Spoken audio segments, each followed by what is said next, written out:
حق دو تحریک کے سربراہ اور رکن صوبائی اسمبلی مولانا ہدایت الرحمان نے پنجگور میں میڈیا سے گفتگو کرتے ہوئے کہا کہ میں موجودہ حکومت کا حصہ ہوں اور نہ ہی آگے چل کر اس حکومت کا حصہ بنوں گا۔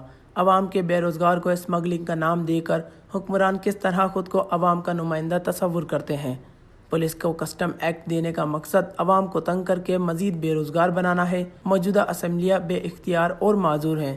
2024 کے الیکشن ملک کی تاریخ کے بدترین انتخابات تھے، اس کے نتائج سے کوئی بھی مطمئن نہیں۔ انہوں نے کہا کہ حق دو تحریک عوام کو بے روزگار کرنے جیسی پالیسیوں کی مذمت کرتی ہے۔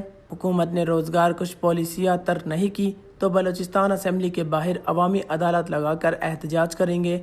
ان کا مزید کہنا تھا کہ بلوچستان کے معاملات زور زبردستی حل ہونے والے نہیں، ان کو بات چیت اور باہمی اتحاد سازی کے ذریعے حل کیا جا سکتا ہے۔ اس موقع پر جماعت اسلامی کے ضلعی امیر حافظ صفی اللہ، حق دو تحریک پنجگور کے چیئرمین ملا فرہاد اور دیگر افراد بھی موجود تھے۔ Wash news, Panjgur, Balochistan.